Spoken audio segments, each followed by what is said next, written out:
It's been hidden for over 40 years, a 67 Chevelle that hasn't seen daylight since 1980. We hunt it down, drag it out, and bring this American muscle car back home where it belongs. This is Saving the Chevelle, and the rescue mission starts now. As we ended the last episode, we left nothing more than an empty garage and a lot of dust. And thanks to my pals, we were able to get that Chevelle loaded and ready to roll down the road. Hey, I just want to ask you for your support. To keep these videos going, I need you to subscribe. Hit down there and subscribe to the show. Doesn't cost you a thing, and that's so important for us. But the other thing is, please go visit bondspeedstreetwear.com. Stuff like this. Cool t-shirts, hats, stickers, and polos, all at bondspeedstreetwear.com. Keep the show rolling. Before the Chevelle was taken apart, it cruised places like Dodge Street in Omaha, Nebraska. It also cruised the Valley of the Sun throughout Scottsdale, Tempe, and Mesa, and proudly declared itself as the Orange 67 Chevelle. But then it got taken apart. Now it's time to roll. Easing out of town onto Main Street in Mesa, Arizona. What was once a primary artery through the Valley of the Sun now stretches out like a living timeline. Part commerce, part memory. A lot of it's still there, but many of it's been repurposed. The ghosts of the open road still linger here, flickering in neon and steel. You can feel it in the roadside survivors like the Starlight Motel, where the iconic diving lady sign, once dark and forgotten, now glows again, fully restored, cutting through the desert night like it never left.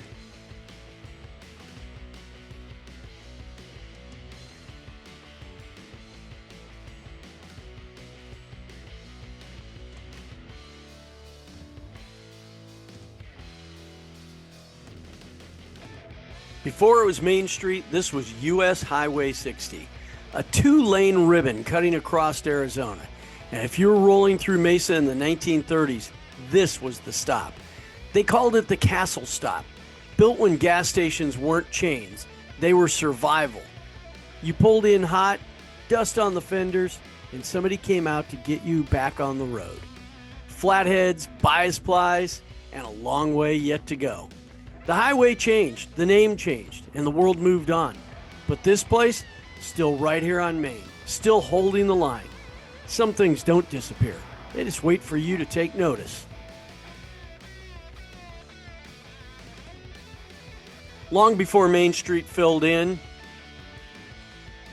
before the houses and the businesses, when there were still actual gold miners still up in the hills, and before Mesa stretched for miles, this part of Highway 60 at Wrecker Road was known for something else. And right here in 1939, a man named Ted Sliger struck something other than gold, something different. Hot mineral water, pulled straight from the desert, and the Buckhorn Baths were born.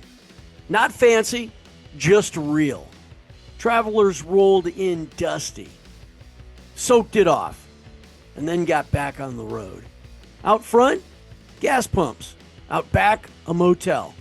And inside, one of the wildest collections of American West and animal heritage. A natural museum. Decades went by, the highway changed, and the crowds faded. And ultimately, the doors closed. But like anything built with grit, it didn't stay gone. Still standing on Main, still telling its story. The Buckhorn Baths are still there with their beautiful neon sign. You don't just pass through places like this. They stay with you.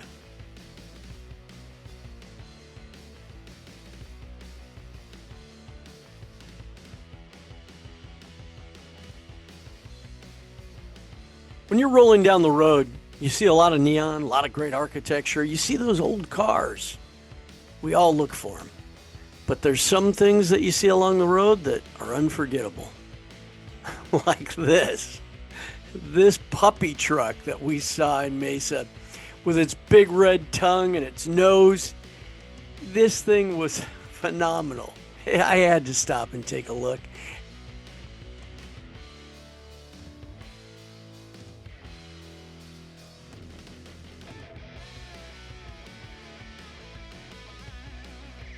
And I even went up and touched it. And yeah, it has fur. Fur all over it.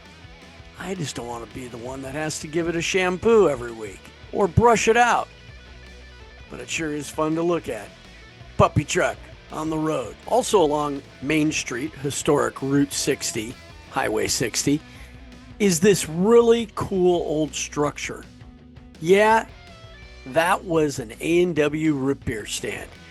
Yes, at one time, roadside attractions were attractions, and many companies built things that looked the part. The root beer barrel stand might be suffering from some graffiti and vandalism these days, but I can remember when it was still a functioning restaurant. It was a Mexican restaurant when I remembered it, but the structure was still there and it was still in use. Gone are the drive-ins, the skate-up service, the tray on your window, and other companies had them also. Root beer was the thing. Let's go get a root beer. That was kind of one of the things you did when you went out in the car with the family. I'm on Main Street, Mesa, Arizona, and I stopped by this old drive-in. Now this has been here for years. I've driven past it. At one time, I even looked at renting it for a speed shop. But what's so cool about it is I think when this was in the 60s and this was the thoroughfare through Phoenix and the Valley of the Sun, that this place, I just think of the cars that have parked in all of these spaces along here.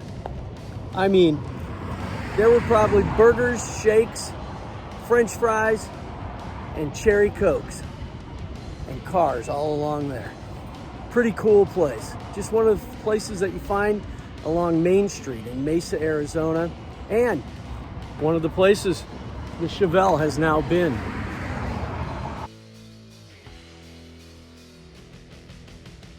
I could spend another day, maybe more, exploring all the cool places along historic Route 60 through Mesa, Arizona. But I gotta get going. I gotta hit the road. Yeah, we gotta pound some pavement and because our next stop is about halfway home. Almost halfway back between Mesa, Arizona and my house in Orange County is Desert Center, California. Out here in the wide open silence of Desert Center, this wasn't always just a pass-through.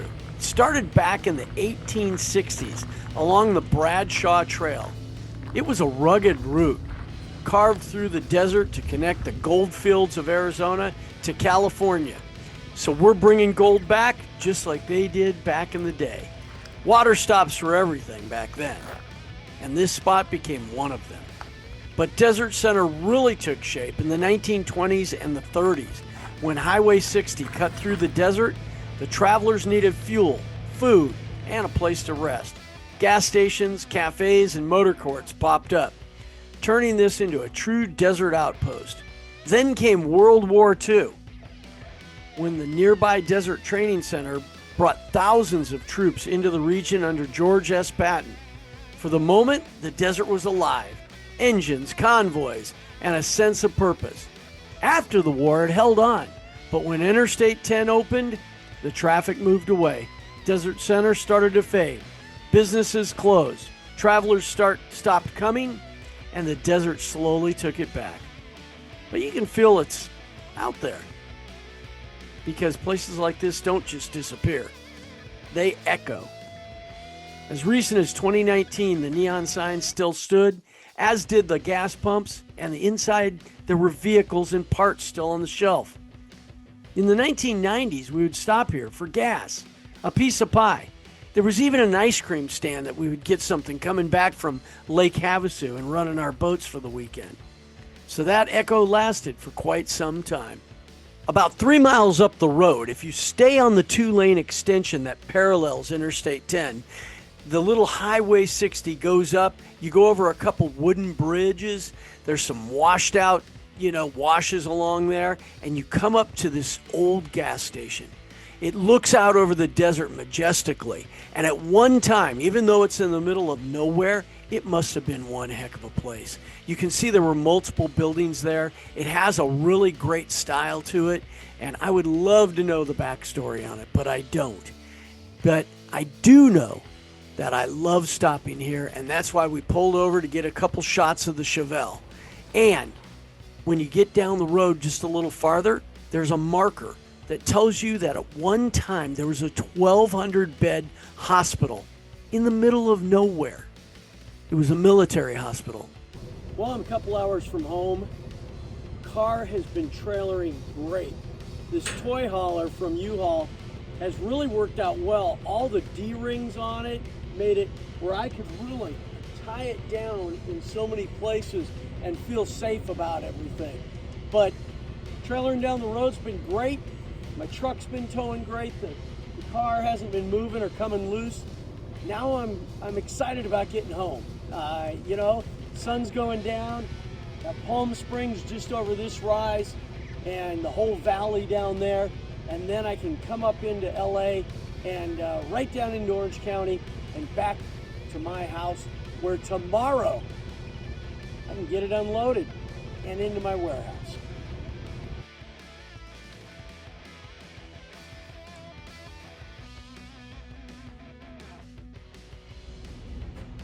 Back at the warehouse and getting ready to unload everything. Motor's going first, then the rear end, and then the body.